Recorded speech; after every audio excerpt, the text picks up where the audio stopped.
Okay, Assalamualaikum warahmatullahi taala wabarakatuh dan selamat pagi. Berjumpa kita dalam pendidikan kesenian tahun 4. Okey, untuk hari ini cikgu akan terus fokus pada tajuk kita iaitu mengenali kedudukan not G, A dan B dalam jadual di bawah. Okey, untuk ulangan, not G, A, B cikgu pernah ajar kamu masa darjah 3 dahulu. Ingat lagi tak? Okey, kita bermain recorder dengan not G, A, B. B, A, G, B, A, G, B, B, A, A, B, A, G. Ingat lagi tak? Okey, sekarang cikgu nak jelaskan kedudukan not G, A, B pada balok, pada not, pada garis-garis skor. Okey, cikgu akan jelaskan lebih terperinci selepas ini. Okey, kita fokus dulu pada not yang pertama iaitu not G. Okey, perhatikan 4 kolom quaver, crochet, minim dan semi brief. Itu hanya membezakan bentuk notasi ataupun simbol dia. Okey, kedudukannya adalah sama iaitu not G berada pada garis kedua. Okey, tengok sini. Not G akan berada pada garis kedua dari bawah. Okey, garisan pertama, garisan kedua. Boleh nampak? Okey, sama kan? Quaver, crochet, minim dan semi brief semuanya berada pada garis kedua jika not itu ialah not G. Cuma bezanya pada bentuk simbol. Okey, quaver, crochet, minim dan semi brief. Okey, boleh faham? Cikgu nak kaitkan keempat-empat kolom ini. Maknanya quaver bentuk simbolnya macam mana. Okey, boleh faham? Okey, cikgu ulang balik. Maknanya kedudukan not G berada pada garis kedua dari bawah. Bagus. Okey, seterusnya kita tengok not A. Okey, kita perhatikan not A. Not A berada pada ruangan kedua. Tengok sini. Yang tadi not G pada garisan. Yang ini dia berada pada ruangan. Okey, ruangan maksudnya antara garisan. Perhatikan betul-betul. Okey, not A berada di pertengahan antara garisan dipanggil ruangan. Okey, perhatikan not quaver, crochet, minim dan semi brief. Okey, apabila not A, kesemua simbol notasi tadi berada pada ruang yang kedua dari bawah. Okey, boleh beza dengan yang not G tadi. Not G pada garisan kedua dari bawah, manakala not A pada ruang garisan pada ruang dua dari bawah. Boleh beza? Okey, seterusnya cikgu pergi kepada not B. Okey, not B kamu perhatikan ada perbezaan kedudukannya di mana ada berapa sini? Ada 7. Kenapa? Sebenarnya ianya adalah sama, cuma bezanya kedudukan pada ekor dia. Ekor ke atas, ekor ke bawah. Okey, cikgu sentuh dulu. Okey, nampak beza dia kat situ. Kenapa yang ni tak? Semi brief tak ada beza sebab semi brief berada di tengah-tengah dan semi brief tiada ekor dia. Okey, sekali lagi. Cikgu ulang. Not B berada di tengah-tengah garisan. Perhatikan, ada 5 garisan. 1, 2, 3, 4, 5. Maknanya not B berada di garisan tengah yang ketiga. 2 atas, 2 bawah. Maknanya kamu senang nak hafal not B berada di garisan yang paling tengah. Okey? Cuma beza antara yang atas dan yang bawah, cuma ekornya ke atas, ekornya ke bawah. Okey, dua-dua kamu boleh lukis terpulang. Cuma bergantung kepada not selepasnya. Nanti cikgu akan cerita lebih. Okey, untuk hari ini. So, kamu nampak not B, crochet, garis kedua, garis ketiga, garis tengah. Sama juga di bawah, cuma ekornya atas bawah. Begitu juga not minim pun sama dan semi brief pun sama berada pada garisan ketiga. Bagus, boleh faham? Boleh faham. Okey, cikgu ulang lagi sekali. Not G Not G berada pada garisan kedua dari bawah. Garisan kedua dari bawah. Boleh nampak? Okey. Not A berada pada ruang kedua dari bawah. Ruang kedua dari bawah. Dan not B berada di tengah-tengah. Garisan tengah. Okey. Cuma yang ini, bawah ini membezakan sama ada ekornya ke atas ataupun ke bawah. Boleh nampak? Boleh beza? Bagus. Okey, cikgu akan pergi pada muka surat seterusnya. Okey, muka surat bukan muka surat, maaf. Pada bahagian atas ada terdapat skor not berbunyi. Okey, skor lagu ni kita akan nyanyikan sama-sama. Kamu dengar dulu lagu ini, kemudian kamu boleh ikut pada pusingan yang kedua. Okey, untuk pusingan yang pertama kamu dengar lagu dan kamu nyanyikan pada pusingan yang kedua. Boleh? Okey, sebelum tu kita sama-sama bacakan dahulu lirik not berbunyi. Okey, boleh ikut cikgu. C, B, A, D, G, notku berbunyi.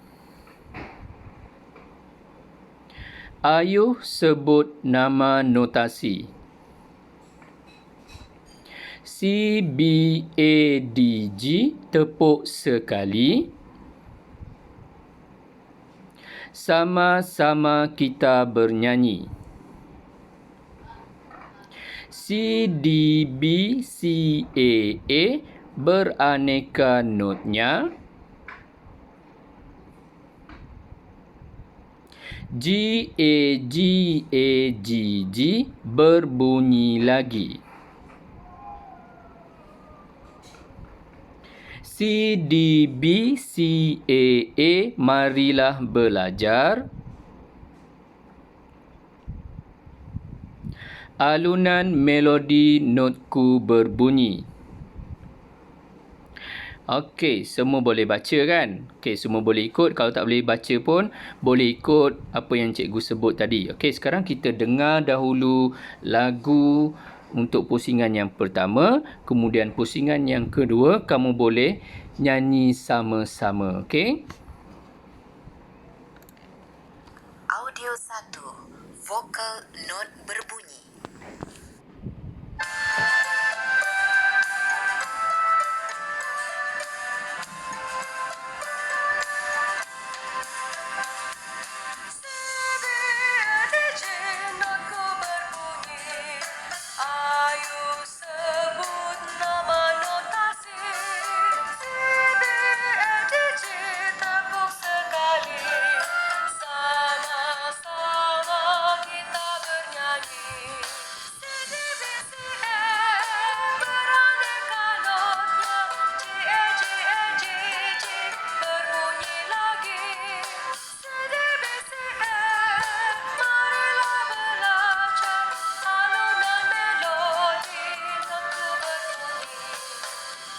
Okey, lepas ni boleh ikut sama-sama nyanyikan lagu not berbunyi.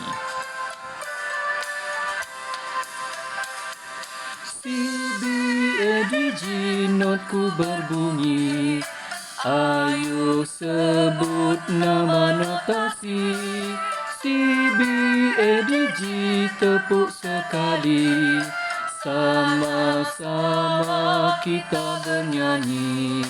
C, D, B, C, A, beraneka notnya. G, A, G, A, G, berbunyi lagi. C, D, B, C, A, marilah belajar.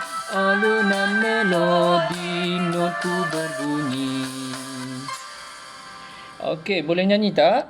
Okey, kalau ada masalah, boleh ulang-ulang nyanyi. Dengar dan nyanyi. Boleh?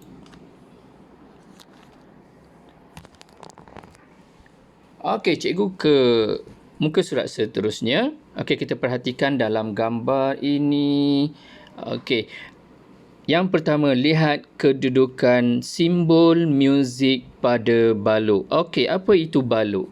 Okey, perhatikan sini. Apa itu balok? Ini bukan balak, balak. Ini balok.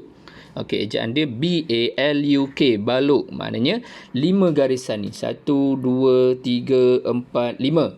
5 garisan ini dinamakan baluk. Okey, kemudian perhatikan pula ada yang berwarna ungu 4 dan ada yang berwarna hijau 5. Apa bezanya? Okey, kita perhatikan. Cikgu ulang. Yang berwarna ungu menunjukkan ruang. Apa maksud dia? Maksudnya kedudukan dia pada ruang, bukan atas garisan. Nampak? Dia berada pada ruang. Tengok nombor 1, 2, 3, 4 ni. Dia berada pada ruang. Bukannya atas garisan. Jika kita bandingkan dengan yang hijau ini, dia berada pada atas garisan. Okey, nampak nombor 1 atas garisan, 2, 3, 4, 5. Okey, itu yang membezakan kedudukan not itu nanti. Okey, bermaksud di sini baluk, baluk mempunyai 4 ruangan, 5 garisan. Nak pusing ayat pun tak ada masalah. Baluk mempunyai 5 garisan, 4 ruang. Boleh faham? Okey. Seterusnya, kita tengok yang kedua, iaitu nama-nama pada kedudukan yang ini.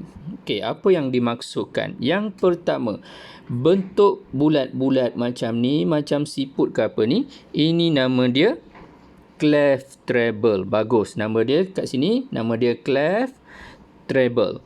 Okey, kemudian adanya garisan ni. Okey, garis-garis yang cikgu tunjukkan itu namanya garis bar. Garis bar. Bagus. Kemudian ruangan, jarak di antara garisan ke garisan ini dinamakan bar.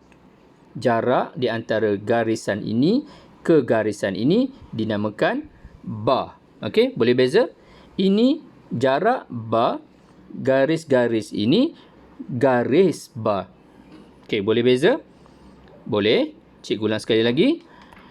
Okey, bentuk ini namanya clef treble. Garis-garis ini dinamakan garis bar.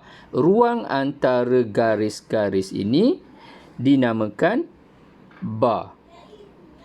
Jelas? Bagus. Okey, cikgu tunjuk yang seterusnya. Okey, jika kamu perhatikan garis ini ada bezanya dengan garis ini. Betul tak? Yang itu satu garis, yang ini 2 garis, kemudian ada 2 titik di tengahnya. Okey, apa maksud dia? Maksud dia apabila bertemu dengan simbol macam ni, adanya garis macam ini dan macam ini, bermaksud kamu akan mainkan alat muzik ataupun kamu nyanyikan, kemudian kamu akan ulang semula. Okey, dia akan ulang semula dan berakhir di sini. Okey, itu maksud dia. Okey, nampak sini? Garis ujung macam ni yang tak ada 2 titik dinamakan garis penamat. Okey, perhatikan semula. Yang akhir ni tiada 2 titik. Jadi nama untuk simbol ini ialah garis penamat. Maaf. Okey, boleh nampak yang ujung tu maksudnya garis penamat. Okey, itu simbol-simbol dia. Cikgu ulang sekali lagi. Yang ini maksudnya clef treble, garis-garis ini dinamakan garis bar, ruangan ini dinamakan bar. Okey, kemudian simbol ini menunjukkan simbol tanda apa? Tanda pengulangan. Okey, boleh nampak yang ini? Yang ini maksudnya simbol tanda pengulangan. Okey, jelas? Bagus. Okey, cikgu pergi pada satu lagi tajuk. Tulis clef treble di atas baluk. Okey, ini tugasan yang kamu perlu buat dan hantar kepada cikgu.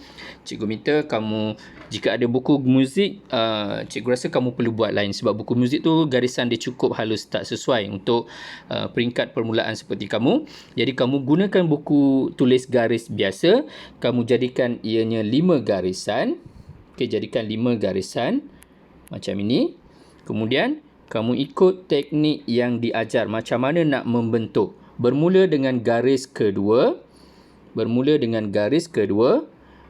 Lakukan bulatan macam ni. Kemudian bertemu dengan garis pertama. Naik, jumpa garis ketiga. Nampak yang ni. Kemudian naik sampai ke atas. Buat pusingan. Turun sampai habis. Kemudian pusing kat bawah. Maka jadilah seperti yang ini. Okey, boleh nampak? Cikgu ulang sekali lagi. Cikgu bentuk sendiri. Okey, mula dengan garis kedua, garis pertama, garis ketiga, garis keempat, naik atas, kemudian turun, pusing. Boleh buat? Boleh buat? Sekali lagi cikgu buat. Garis kedua, naik ketiga,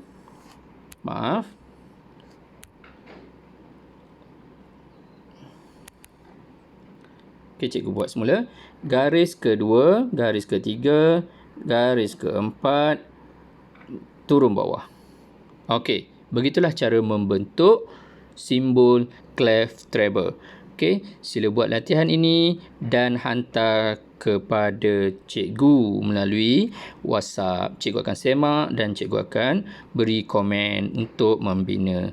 Okey, terima kasih. Sekian dahulu. Assalamualaikum warahmatullahi wabarakatuh. Allah, lama sangat.